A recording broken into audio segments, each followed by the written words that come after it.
Hello dear students. तो आज हम बात करेंगे introduction of exercise 2.1 chapter 2 relation and function class 11th NCERT maths. तो आज का हमारा पहला टॉपिक है ऑर्डर्ड पेयर। तो सबसे पहले समझते हैं ऑर्डर्ड पेयर किसे कहेंगे। मान लीजिए हमारे पास दो एलिमेंट्स हैं ए एंड बी हमारे पास दो एलिमेंट्स हैं। यदि इन दोनों एलिमेंट्स को एक फिक्स ऑर्डर में लिख दें, ठीक, फिक्स ऑर्डर या स्पेसिफिक ऑर्डर में लिख दें कुछ इस तरह से, तो इसी को हम कहते हैं ऑर्डर्ड पेयर। ओके, दोनों को कॉमा से सेपरेट किया और ब्रैकेट के अंदर हमने लिख दिया है, ठीक। तो इसको क्या कहेंगे हम, ऑर्डर्ड पेयर। ओके, तो लिखते हैं अब इसकी डेफिनेशन को।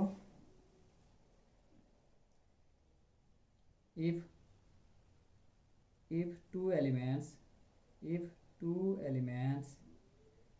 elements a and b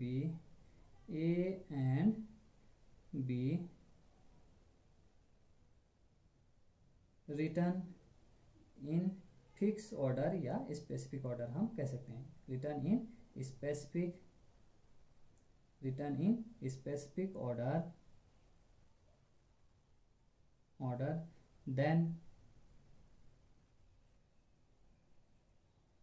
then they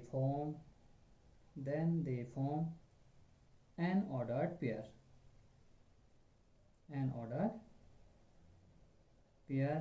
defined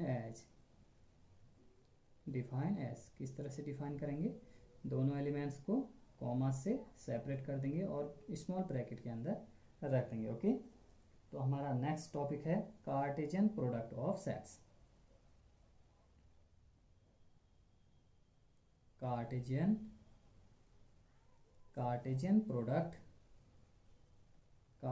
product of sets. तो समझते हैं इसको भी, फिर लिखेंगे इसकी डेफिनेशन को। मान लीजिए हमारे पास दो नॉन एम्प्टी सेट्स हैं A and B. Non empty कह दिया है तो दोनों सेट में कुछ ना कुछ एलिमेंट्स जरूर होंगे। ओके, तो ए के एलिमेंट्स को ले लेते हैं 1,2 और बी के एलिमेंट्स को लेते हैं 3,4। तो इन दोनों का प्रोडक्ट ए क्रॉस बी, दोनों सेट के प्रोडक्ट को ही हम क्या कह देते हैं, Cartesian product of set A and B. तो आप समझते हैं कि किस तरह से इन दोनों का प्रोडक्ट फाइंड आउट किया जाता है।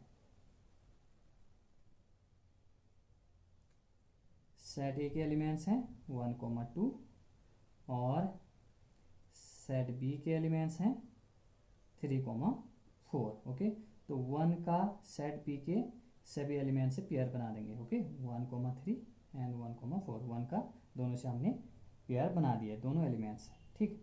तो ए क्रॉस बी भी एक क्या होगा, सेट होगा, क्योंकि ए एंड बी दोनों सेट हैं तो इनका प्रोडक्ट भी क्या होगा, एक सेट होगा, जिसमें क्या आएंगे, ऑर्डर्ड पेयर, ठीक।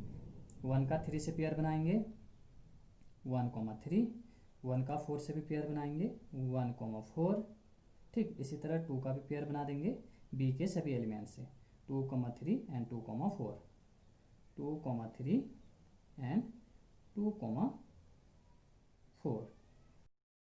तो इस तरह से दो सेट का प्रोडक्ट फाइंड आउट किया जाता है। तो इन सभी पेयर को हम क्या कहेंगे, ऑर्डर्ड पेयर, ठीक, क्योंकि ये एक फिक्स ऑर्डर में लिखे गए हैं। ओके, फिक्स क्यों कह रहे हैं, क्योंकि इन सभी ऑर्डर्ड पेयर के पहले एलिमेंट्स, ठीक, यहाँ पे फर्स्ट एलिमेंट्स 1 है, यहाँ पे भी 1, यहाँ पे 2 और यहाँ पे 2। तो फर्स्ट एलिमेंट्स हमेशा कार्टेशियन प्रोडक्ट के फर्स्ट सेट को बिलोंग करते हैं। तो ये 1 एंड 2 सेट ए को बिलोंग करना है, ठीक। सेट ए के एलिमेंट्स हैं 1,2 और ऑर्डर्ड पेयर के सेकंड एलिमेंट्स हमेशा कार्टेशियन प्रोडक्ट के सेकंड सेट को बिलोंग करते हैं, ठीक। 3, 3, 4, 4। तो ये ऑर्डर्ड पेयर के सेकंड एलिमेंट्स हैं, तो ऑर्डर्ड पेयर के सेकंड एलिमेंट्स हमेशा कार्टेशियन प्रोडक्ट के सेकंड सेट को बिलोंग करते हैं, ठीक। इस वजह से हमने कहा कि यदि हम एलिमेंट्स को फिक्स ऑर्डर में लिख दें तो उसे क्या कहते हैं, ऑर्डर्ड पेयर। तो अब बात करते हैं डेफिनेशन की, Cartesian product of A and B की। ए के सभी एलिमेंट्स का सेट बी के सभी एलिमेंट्स से जो ऑर्डर्ड पेयर बनता है उसी के सेट को हम क्या कह देंगे, Cartesian product of set A and B. Set A के सभी एलिमेंट्स का सेट बी के सभी एलिमेंट्स से जितने भी ऑर्डर्ड पेयर बनेंगे उन्हीं ऑर्डर्ड पेयर के सेट को क्या कह देंगे, Cartesian product of set A and B. Okay, तो इतना आप समझ गए होंगे। तो लिखते हैं आप डेफिनेशन को।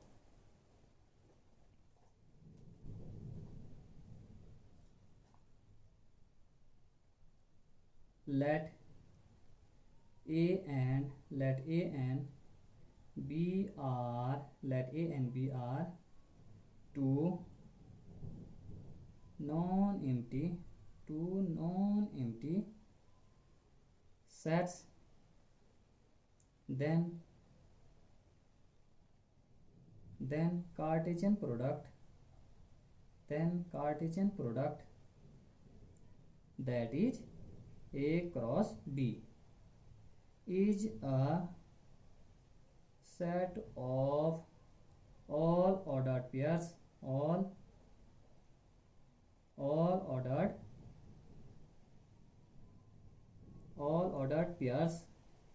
of elements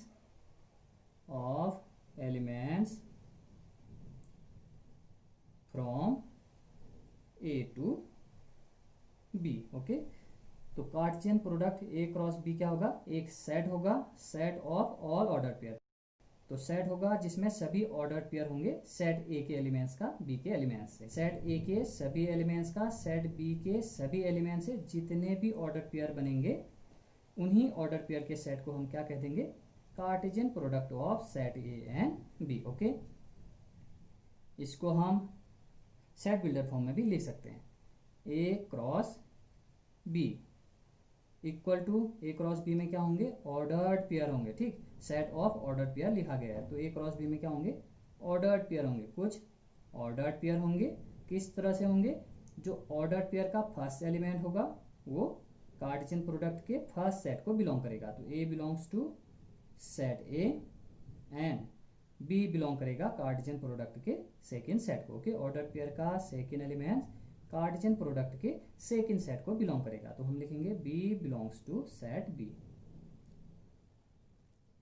जैसा कि हमने यहां पे किया था।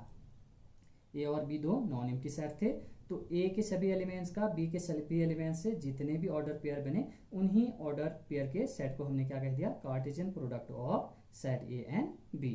और ऑर्डर पेयर के फर्स्ट एलिमेंट हमेशा कार्टेशियन प्रोडक्ट के फर्स्ट सेट को बिलोंग करता है। ठीक, तो 1 और 2 सेट ए को बिलोंग कर रहे थे यहाँ पे। और ऑर्डर पेयर के सेकेंड एलिमेंट्स किसको बिलोंग करते हैं? कार्टेशियन प्रोडक्ट के सेकेंड सेट को। तो 3 एंड 4 किसको बिलोंग कर रहे हैं? सेट बी को। ठीक, सेट बी में है 3 एंड 4। ओके, तो हमने यही चीज यहाँ पे लिख दिया है। तो इतना आप समझ गए होंगे। अब एक एग्जाम्पल ले लेते हैं कि किस तरह से कार्टेशियन प्रोडक्ट फाइंड आउट किया जाता है। मान लीजिए हमारे पास कोई सेट A है और इसके एलिमेंट्स हैं 1, 2 एंड 3, और एक और सेट ले लेते हैं B, इसके एलिमेंट्स ले लेते हैं 3, 4 एंड 5। ये दो के हैं? नॉन एम्प्टी सेट्स हैं। तो हमें फाइंड करना है, फाइंड A क्रॉस B। हमें फाइंड करना है Cartesian product of set A and B। तो A क्रॉस B भी एक सेट होगा जिसमें क्या आएंगे? Order pair. सेट A के सभी एलिमेंट्स का सेट B के सभी एलिमेंट्स से जितने भी ऑर्डर पेयर बनेंगे वो सभी आएंगे इस सेट में। ओके, तो यहाँ पर हम लिख सकते हैं सेट A को, A के एलिमेंट्स कौन कौन से हैं? 1, 2, 3, 1, 2 एंड 3। और सेट B के एलिमेंट्स हैं 3, 4 एंड 5। तो हम क्या करेंगे? इस 1 का B के सभी एलिमेंट से पेयर बना देंगे। 1, 3, 1, 4 एंड 1, 5। तो यहाँ पर लिख देंगे हम 1, 3, 1, 4 एंड 1, 5। इसी तरह 2 का भी पेयर बनाएंगे B के सभी एलिमेंट से। 2, 3, 2, 4 एंड 2, 5। 2, 3, 2, 4, 2, 5। इसी तरह 3 का भी पेयर बनाएंगे सेट B के सभी एलिमेंट से। तो 3, 3 एक पेयर होगा, और 3 का 4 से पेयर होगा, और 3 का 5 से पेयर होगा। तो हम लिख सकते हैं 3, 3, 3, 4, ठीक, और 3, 5। तो इस तरह से हम कार्टेशियन प्रोडक्ट को फाइंड आउट कर सकते हैं। ठीक, दो सेट का कार्टेशियन प्रोडक्ट। तो इतना आप समझ गए होंगे। अब बात करेंगे number of elements in Cartesian product. Okay,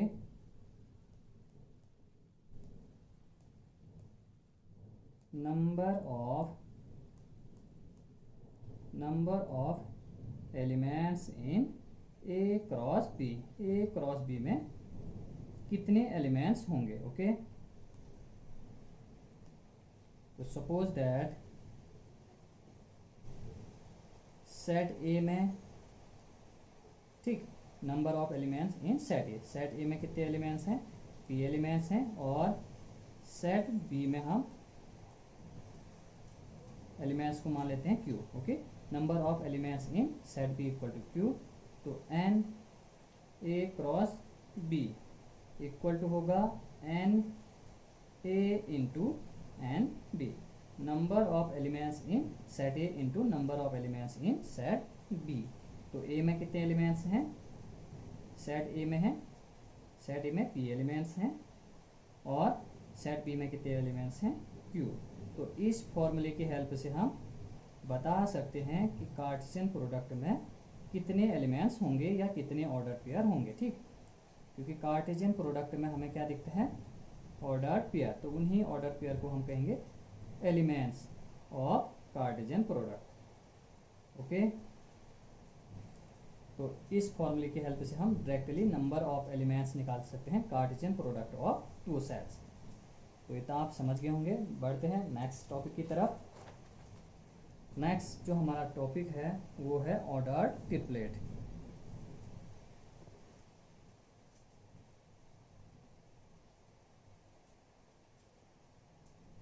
ordered triplet,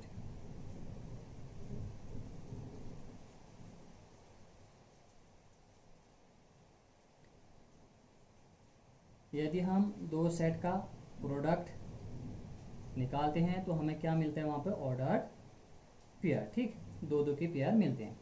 जैसे कि हमने यहाँ पे देखा, दो सेट का हमने प्रोडक्ट किया तो हमें यहाँ पे क्या मिल रहे थे, ऑर्डर्ड पेयर, दो दो के पेयर। ठीक, तो इन्हीं पेयर को हमने क्या कहा, ऑर्डर्ड पेयर। यदि हम तीन सेट का प्रोडक्ट कर दें, A cross B cross C, तो हमें क्या मिलेंगे यहाँ से, ऑर्डर्ड ट्रिपलेट, तीन तीन के पेयर मिलेंगे। ओके, बट हमारे एनसीईआरटी बुक में हमें तीन सेट का प्रोडक्ट फाइंड आउट नहीं करना है, सिर्फ एक सेट का तीन बार प्रोडक्ट फाइंड आउट करना है। इस तरह से A क्रॉस A हमें फाइंड आउट करना है। ठीक, तीन सेट का प्रोडक्ट हमें फाइंड आउट नहीं करना है, हमारे बुक में सिर्फ दिया गया है A cross A find out करना। ओके, तो हम सीखेंगे कि किस तरह से A cross A find out किया जाता है। ओके, A क्रॉस A, तो इसमें भी क्या होंगे, ऑर्डर ट्रिपलेट, तीन तीन के पेयर। तो एग्जाम्पल की हेल्प से समझेंगे इसको भी। मान लीजिए कोई सेट A है और इसके एलिमेंट्स हैं 1, 2, और हमें फाइंड करना है A क्रॉस A। ठीक, तो देखते हैं इसको किस तरह से फाइंड आउट किया जाता है। A क्रॉस A हमें फाइंड आउट करना है। तो ये सेट का प्रोडक्ट है, तो ये भी क्या आएगा, एक सेट। तो सबसे पहले हम फाइंड करेंगे A क्रॉस A।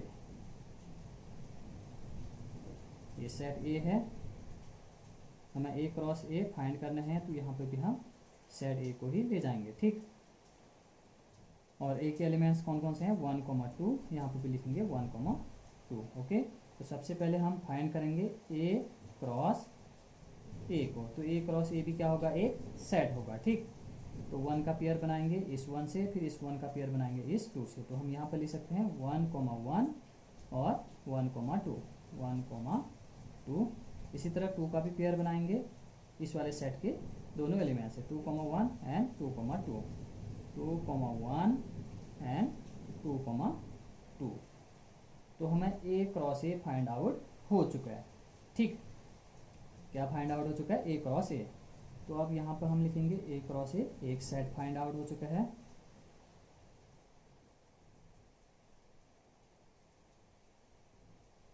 और इसके एलिमेंट्स कौन कौन से हैं, 1, 1 और 1, 2 और 2,1 एंड 2,2 ए क्रॉस ए के एलिमेंट्स ये हैं। ठीक, अब ए क्रॉस ए का हम प्रोडक्ट निकालेंगे सेट ए से। ए क्रॉस ए इतना हम फाइंड आउट कर चुके हैं, इसका प्रोडक्ट निकालेंगे हम इस वाले सेट ए से। ठीक, तो हम इसको इस तरह से लिख देंगे। और सेट ए के एलिमेंट्स कौन कौन से हैं? 1,2। तो यहाँ पे लिखेंगे 1 एंड 2। अब पेयर बना देंगे बारी बारी से। इसका पेयर बना देंगे इस वाले 1 से, और इसका पेयर बनाएंगे 2 से भी। ओके, इनका हमें क्या करना है? प्रोडक्ट निकालना है। तो हम यहाँ पे लिख सकते हैं 1,1,1। ठीक, इसका इससे पेयर बनाया, अब इसका इससे भी पेयर बनाएंगे। तो हम यहाँ पे लिखेंगे 1,1,2। ओके, इसका दोनों से पेयर बना लिए है। अब इसका भी हम पेयर बनाएंगे दोनों एलिमेंट से, 1,2,1 एंड 1,2,2, 1,2,1 एंड 1,2,2। इसका भी हमने दोनों एलिमेंट से पेयर बना दिया। इसी तरह इसका भी बनाएंगे दोनों एलिमेंट से पेयर। ठीक, इस तरह से 2,1,1 एंड 2,1,2। ठीक, इसी तरह 2,2 का भी पेयर बनाएंगे दोनों एलिमेंट्स। ठीक, 2,2,1, 2,2,1 एंड 2,2,2। तो इस तरह से हम ए क्रॉस ए को फाइंड आउट कर सकते हैं। ओके, तो आप इस तरह से एरो डायग्राम बनाएं और प्रोडक्ट को फाइंड आउट करें। ठीक, तो अब हमारा लास्ट टॉपिक बचता है यहाँ पे, equality of 2 order pair. 2 order pair कब इक्वल होंगे? तो मान लीजिए 2 ऑर्डर पेयर ले लेते हैं। Let A, B and C, D are 2 ordered pair। ठीक, are 2 ordered पेयर्स। ओके, हमने 2 ऑर्डर पेयर ले लिए, एक ये वाला और एक वाला। तो हमें चेक करना है कि ये दोनों ऑर्डर पेयर कब इक्वल होंगे। Okay, A, B equal to C, D।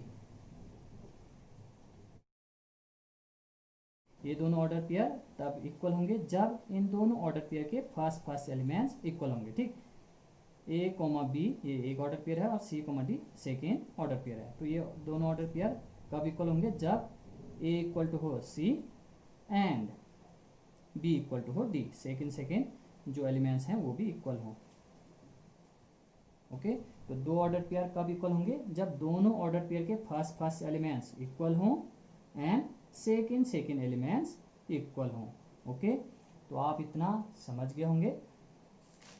हमारा फर्स्ट आज का टॉपिक था ऑर्डर्ड पेयर।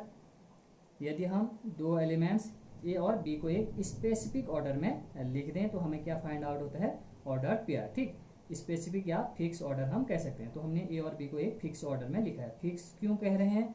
क्योंकि ऑर्डर पेयर का फर्स्ट एलिमेंट हमेशा फर्स्ट सेट को बिलोंग करता है और सेकेंड एलिमेंट सेकेंड सेट को बिलोंग करता है। इसी वजह से हमने यहाँ पे स्पेसिफिक या फिक्स वर्ड यूज किया है। ठीक, तो 2 एलिमेंट्स को जब हम फिक्स ऑर्डर में लिख दें तो हमें क्या फाइंड आउट होता है? Ordered pair. ओके, सेकेंड हमारा टॉपिक था कार्टेशियन प्रोडक्ट ऑफ सेट्स। तो हमारे पास 2 नॉन एम्प्टी सेट्स थे ए एंड बी। तो कार्टेशियन प्रोडक्ट क्या होता है? सेट ए के सभी एलिमेंट्स का सेट बी के सभी एलिमेंट्स से जितने भी ऑर्डर पेयर बनते हैं उन्हीं ऑर्डर पेयर के सेट्स को हम क्या कहते थे? Cartesian product of set A and B. Okay, तो हम सेट बिल्डर फॉर्म में इस तरह से लिख सकते हैं, ए क्रॉस बी इक्वल टू कुछ ऑर्डर पेयर है यहाँ पे। ठीक, जो हमने इस तरह से लिखा है ए, बी, और ये ए कार्टेशियन प्रोडक्ट के फर्स्ट सेट को बिलोंग करेगा और ये बी जो ऑर्डर पेयर का सेकेंड एलिमेंट्स है वो कार्टेशियन प्रोडक्ट के सेकेंड सेट को बिलोंग करेगा। ओके, इसके बाद हमने सीखा कि किस तरह से 2 सेट का प्रोडक्ट फाइंड आउट किया जाता है। ठीक, तो आप इसको समझ गए होंगे। नेक्स्ट हमारा टॉपिक था number of elements in A cross B. A cross B के एलिमेंट्स को किस तरह से काउंट किया जाता है। तो हमने यहाँ पे सपोज किया यदि सेट ए में ए एलिमेंट्स हैं और सेट बी में क्यू एलिमेंट्स हैं, तो ए क्रॉस बी में कितने एलिमेंट्स होंगे, N A into N B के इक्वल। ठीक, तो ए में पी एलिमेंट्स थे तो हमने पी लिखा, और बी में क्यू एलिमेंट्स थे तो हमने क्यू लिख दिया। तो एन ए क्रॉस बी क्या होगा, N A into N B, that is P into Q. तो इस तरह से हम कार्टेशियन प्रोडक्ट के एलिमेंट्स को काउंट कर सकते हैं। ठीक, ऑर्डर ट्रिपलेट। तो दो सेट को जब हम मल्टीप्लाई करते हैं या दो सेट का हम प्रोडक्ट करते हैं तो हमें क्या मिलता है, ऑर्डर पेयर। ठीक, तो दो दो के पेयर मिलते हैं। इसी तरह यदि हम तीन सेट का प्रोडक्ट निकालते हैं तो हमें क्या मिलता है, ऑर्डर ट्रिपलेट। तो हमने यहाँ पे सीखा कि एक सेट को 3 बार प्रोडक्ट किस तरह से किया जाता है। ठीक, एक सेट का 3 बार प्रोडक्ट किस तरह से किया जाता है। तो हमने एक सेट ए लिया जिसके एलिमेंट्स कौन कौन है, 1, 2, तो हमें फाइंड करना था ए क्रॉस ए क्रॉस ए। तो सबसे पहले हमने क्या किया, ए क्रॉस ए फाइंड आउट करा। ठीक, दो सेट का प्रोडक्ट फाइंड आउट करा इस तरह से। देन हमें फाइंड करना था ए क्रॉस ए क्रॉस ए, तो ए क्रॉस ए को हमने इस तरह से लिखा और सेट के ए के एलिमेंट्स को इस तरह से लिख दिया था। फिर जाके क्या किया, पेयर बनाया और हमें फाइंड आउट हो गया था A cross A cross A. Last जो हमारा टॉपिक था वो था equality of two order pair. दो ऑर्डर पेयर कब इक्वल होंगे, जब दोनों ऑर्डर पेयर के फर्स्ट एलिमेंट सेम हो और दोनों ऑर्डर पेयर के सेकेंड एलिमेंट्स सेम हो, तब जाके क्या होगा, यहाँ पर इक्वल लिखना था।